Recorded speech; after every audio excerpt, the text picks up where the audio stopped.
I hope you don't get the sickness.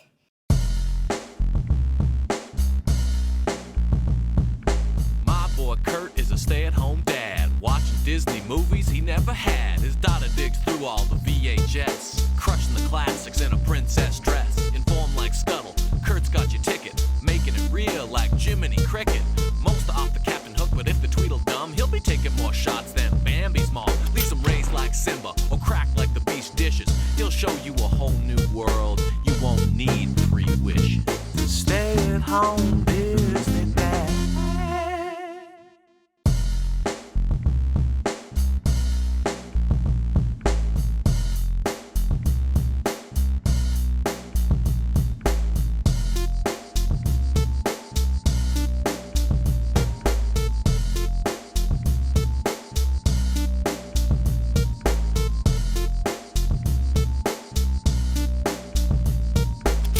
Did it! 100 Disney movies, 96 of them I believe on VHS. This is episode 100, so just to recap the journey so far. Growing up, Disney, not a part of my childhood at all. I saw maybe a couple movies in the theater as a toddler that I have no recollection of, but I do remember watching The Rescuers as a child in my cousin's house, and it terrified me. After that, I caught the odd Mickey Mouse short on TV from time to time, and then in the 90s, of course, during the Renaissance period, I saw The Little Mermaid, Beauty and the Beast, Aladdin, and Lion King. But that is honestly all I ever knew about Disney. Fast forward to 2011, I'm married, our son is turning 5, and my wife books a last-minute trip to Disney World. We didn't research anything before booking. We hopped on a plane, headed to the Animal Kingdom Lodge, where, as if that resort wasn't sensory overload enough, the first night we turned on resort TV and we watched must-do Disney on loop probably 7 times all night, jaws dropped. As a family, we fell in love with the Disney World experience. We've been back every 2 years since then, but because of COVID, the last time we went was January of 2019. By then our son was 12 or 13, and we also had a 4-year-old daughter who was and is obsessed with princesses and characters. And while it wasn't her first trip there, it was her first trip that she wanted to spend all her time meeting the characters. So she and I hit every character meet and greet possible, and I realized I know nothing about these characters. When we returned home, we happened to be gifted huge tubs, like over 150 VHS Disney movies, and I decided then I'm gonna watch them all with my daughter, and then keep a running diary throughout each movie and see how they held up, you know, watching them as an adult in 2020 when, you know, the woke age of culture, or whatever it's being called, and then record my findings. It's been fun. Hanging with my daughter, turning it into cartoon-related content. It's been really motivating for me as well, professionally, as Monday to Friday, I'm a full-time writer. I've also sold a novel, a short screenplay, some short stories, and yeah, I'm now the head writer of a radio station, so not really a stay-at-home dad anymore like when I started this, but I don't want to change the intro. I'm also shopping around my own cartoon I wrote, so this journey was also for research purposes, studying what works and what doesn't work. As animation is a new medium for me, I've obviously learned a lot watching 100 Disney movies, and as a result has tightened my own scripts, and while no one's picked it up yet, I've been getting some decent feedback from companies that have allowed me to submit it, and hopefully I can get something going as the world slowly reopens, but this isn't about me, this is about Disney cartoons and my findings. So, 100 episodes in, what are my biggest takeaways so far? Number 1. The universally accepted fact that Disney writes weak female characters is a horrible misconception, and the whole "they all needed a man" is an unfair glossing over of the Disney stories. Disney has consistently written strong female characters from the start. Sure, some depictions are a little dated, but do you think the writers could have predicted the push for gender equality we would be experiencing today back when they wrote Cinderella? Of course not. But did they still write a movie about a girl who fought her own battles and took risks and met a prince? Not because she needed a man, but because she needed a prince, because he had the authority to remove her from her slave-like conditions? Yeah. Fast forward to the better part of a century, and I think Anna and Elsa and Rapunzel and Moana are some of the strongest female characters written in any movies, Disney or not, from the last 2 decades. So if you need to dwell on the minor flaws in the female characters of the past, you have to at least give the company full marks for being part of, if not leading, the presentation of strong, smart female protagonists in present day. Another thing I noticed is that the sequels, especially the sequels to the celebrated 90s movies from the Renaissance period, honestly, aren't as bad as people say they are. Lion King 2, Hunchback 2, Little Mermaid 2 were all great continuations of the original stories. Going back further, 101 Dalmatians 2, Lady and the Tramp 2 were both good as well. Yeah, there were rough ones. Belle's Enchanted World was almost unwatchable, but it was definitely the exception and not the rule. Rewatching The Rescuers, however, as an adult, Still traumatizing. Tearing a teddy bear away from a child and sticking her in a bucket and lowering her into the ground and forcing her to stay down there as the cave floods with water is still extremely disturbing. At one point, Medusa points a shotgun in the child's face. Just no. So much no. I get why they banned Song of the South. No complaints from me at all. But how is Peter Pan still being sold? Their depiction of the First Nations people is just off the charts offensive. That being said, let's do this. Let's recap the first 99. Episode 1, Sleeping Beauty, Everyone Needs a Villain. Episode 2, The Jungle Book 2, better than the original. Episode 3, Tarzan, Dead Parents. Episode 4, The Little Mermaid 2, Return to the Sea, give it a chance. Great sequel. Episode 5, Finding Nemo, death, death, more death. You're gonna die, I'm gonna die, everyone's gonna die. Episode 6, Monsters Inc., absolute classic on a blue VHS tape. Episode 7, Peter Pan, why hasn't this been cancelled? Episode 8, The Lion King, 1.5, hot garbage. Episode 9, The Black Cauldron, the heavy metal of Disney movies. Episode 10, Beauty and the Beast, The Enchanted Christmas. Solid little piece of Disney Christmas joy. Episode 11, Moana. This is how you write strong female characters in today's entertainment. Episode 12, The Little Mermaid, top 5 Disney movies of all time forever. Episode 13, Belle's Magical World, bring a pillow to scream into. Episode 14, Toy Story 2, Requiem for a Dream mashup, tainted this movie forever. Episode 15, The Spirit of Mickey Mouse, shocking moments by today's standards. Episode 16, Hercules, the animation style hurt this movie that could have been great. Episode 17, Beauty and the Beast, top 3 of all time forever. Episode 18, Melody Time, it is what it is. Episode 19, Sweetheart Stories, Daisy Duck puts a gun to her own head. Episode 20, Snow White and the Seven Dwarfs, the first and it hasn't aged a day. Episode 21, Mulan, I just saved all of China. When you get married, girl? Episode 22, Aladdin. Aladdin is not a good person. Jasmine is too good for him, and Robin Williams could have turned it down just a bit, just a bit. Episode 23, DuckTales, Treasure of the Lost Lamp. Great movie, greater Nintendo game. Ahoo! Episode 24, Pooh's Grand Adventure, The Search for Christopher Robin. Don't get the appeal of anything Winnie the Pooh. Episode 25, The Many Adventures of Winnie the Pooh. Nope, still don't like Winnie the Pooh. Episode 26, Piglet's Big Movie. I hate all these characters. They are so mean and cruel to each other, and no one calls them out on it. Episode 27, Cinderella, watching history in real life. Engineers studied this movie, then had that castle built. Episode 28, Alice in Wonderland, a movie about drugs for people who like drugs. Episode 29, The Fox and the Hound, could have used a happy ending.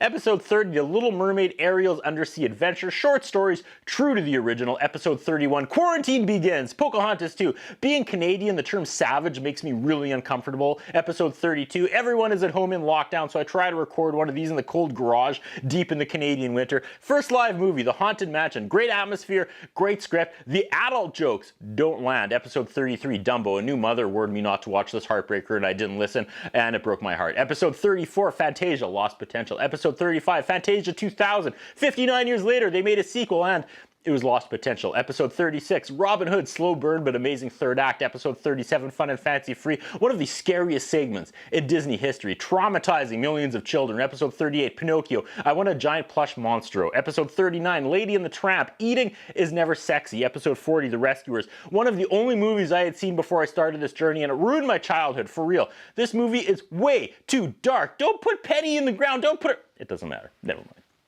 Episode 41, Tarzan and Jane, a collection of short stories, some of them absolute gold. Episode 42, 101 Dalmatians, adorable. Weird story, but a solid story. Episode 43, A Bug's Life, Disney teaches us about the Holocaust. Episode 44, Emperor's New Groove, all the money went to David Spade and not to the script writers. Episode 45, Home on the Range, worst Disney movie ever made. Episode 46, The Hunchback of Notre Dame, is this a movie for kids?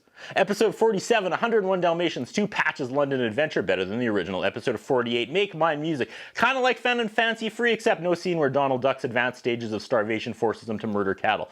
Episode 49, Mary Poppins, cinematic achievement that needed a better editor. Episode 50, Song of the South, being banned is the only interesting thing about this movie. Even if you could watch it and weren't bothered by the racism, you wouldn't want to. This movie sucks. Like the script sucks. Episode 51, Peter Pan.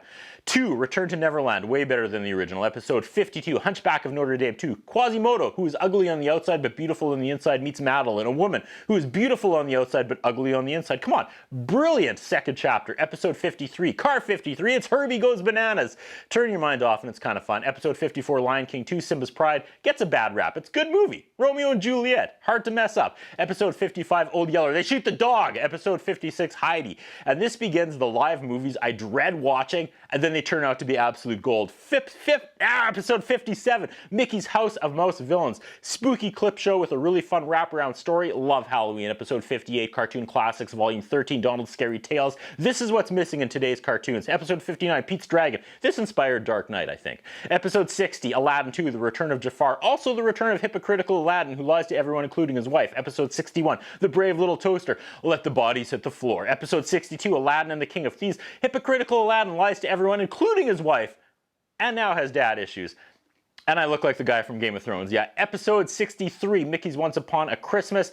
Love Christmas cartoons, and this VHS tape deserves to be on the same shelf as The Grinch. It's Christmas, Charlie Brown, Rudolph, and Frosty. Episode 64, Winnie the Pooh, A Very Merry Pooh Year. Pooh and his friends ruin everything, but I won't let them ruin Christmas. Also, Eeyore challenges Kate from Gremlins for the title King of the Christmas Downers. Episode 65, The Muppet Christmas Carol. The logistics and set design of Muppets Anything makes my nose bleed. Great adaptation of the classic. Episode 66, Mickey's Twice Upon a Christmas, lives in the shadow of the original. Episode 67, Lilo and Stitch. The fact that I one time accidentally groped Stitch makes it hard for me to watch this movie. Plus, this review gets real at the end. It gets real. Episode 68, The Parent Trap. One kid playing two kids and talking about sex. Episode 69, Bambi. Phenomenal animation for the time that still holds up today, but are we all just going to ignore the fact that Bambi's dad went to the store for cigarettes and never came back? Episode 70, a goofy movie. Fun watch as a kid, crushing watch as an adult. Episode 71, The Three Caballeros. No idea what to make of this, but it reminds me of the boat ride in the Mexico Pavilion in Epcot, so big thumbs up. Episode 72, Toy Story. Worthy of the hype. Episode 73, The Jungle Book. Took me a while, but yeah, I get why people love this. Episode 74, Saludos Amigos. Walt takes his crew on a paid vacation and some of them get high. Episode 75, The Lion King. One of the best movies ever made. Of all time, period. But is it the best Disney movie ever made?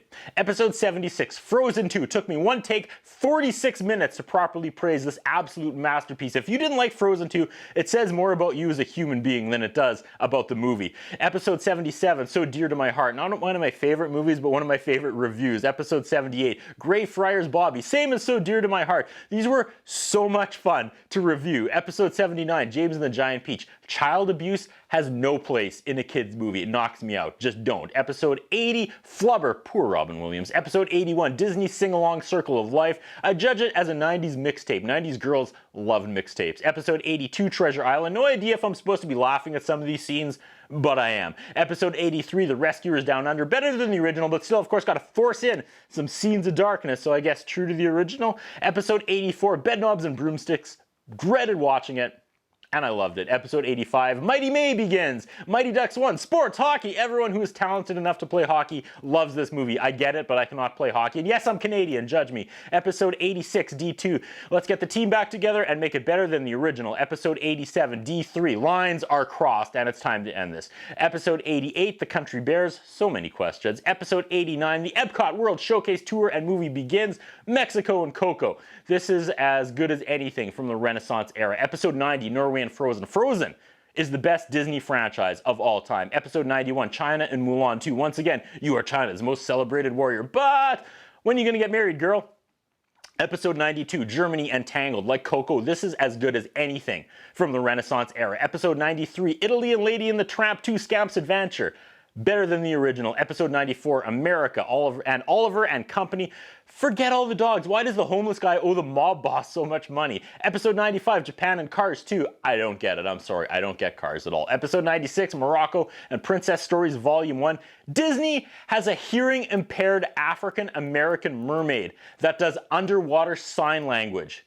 Use this character now. Make her a main character in 2021. Episode 97, France and Aristocats. I don't know why it worked, but it did. Episode 98, The United Kingdom and Sword in the Stone. 90% filler and an incredible last 10%. And episode 99, Canada and Brother Bear. Sleeper hit. This movie is solid and deserved the sequel it got. Yeah. All right, moving on. Let's clean up some extra tapes, shall we? There were some doubles in the bin, and we have been gifted some tapes since we started this project, so There's an alternate VHS cover for Heidi, an old school version of Sleeping Beauty. For some reason, this thing is twice as heavy as a regular VHS tape. Alternate VHS cover for Fun and Fancy Free. You'll notice this one, like the other one, they chose not to include the image of Donald Duck starving to death on the cover. An alternate cover for Melody Time, kind of like this one better. Alternate cover for Bedknobs and Broomsticks. Cartoon classics, Minnie Mouse. Oh, my daughter was so excited for this one. But The Little Mermaid. On beta. What's this, kids? What's beta, you ask? That's a story for another day. Lion King Special Edition. I think the only difference between this is it's a blue tape, and after the movie ends, we are treated to the music video for The Circle of Life by Disney Channel's Circle of Stars. If you're keeping score at home, that was Raven Simone, Hilary Duff, the girl from Even Stevens, and this guy.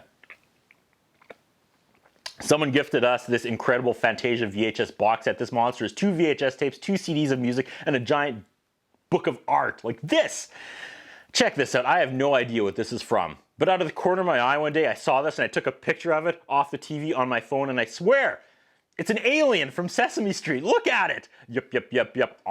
Good stuff. I want to say it's from Three Caballeros, but I have no idea. The date I took the picture doesn't match up with any date of any written review, so it's gonna forever remain a mystery. I was also fascinated by some of the inserts in these VHS cases. Proof of purchase, mini catalogs of other VHS tapes you can order in case, you missed the 11 trailers that usually played before each movie of these tapes.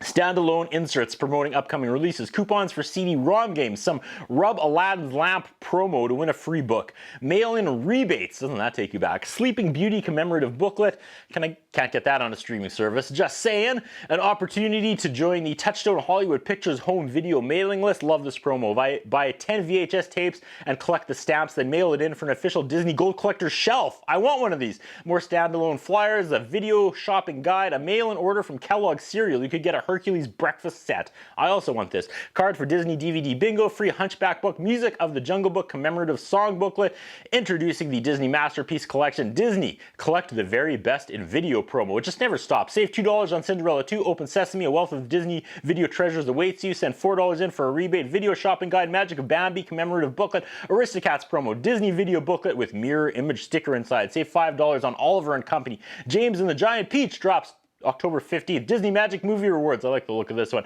This offer rules. Buy 3, get 1 Disney royalty video free. Atlantis Storybook.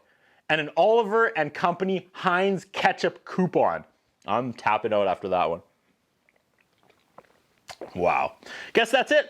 I've been letting my daughter dig through the bins and pick out the movies we watch each week. So obviously a lot of the classics are gone and we are left with a few animated hits and a lot of live action movies, which is fine because while the live action ones I've reviewed so far might not have been mainstream hits, these lesser known live movies have been super rewarding to review from a comedic standpoint if nothing else. There's a lot more pressure reviewing universally loved childhood shaping movies like The Lion King compared to Man of the House. So we're still in for a good ride. Also, Man of the House coming soon. Also, can't wait for the Big Green. And Shaggy DA. What the is Shaggy DA? That's what I think about. What do you think? What we have is a concern about Curtis Anderson. His interviewing style is not the best. His personal appearance is not the best. I was wondering if the man has some kind of a hold over the channel that he's allowed to be employed for so long.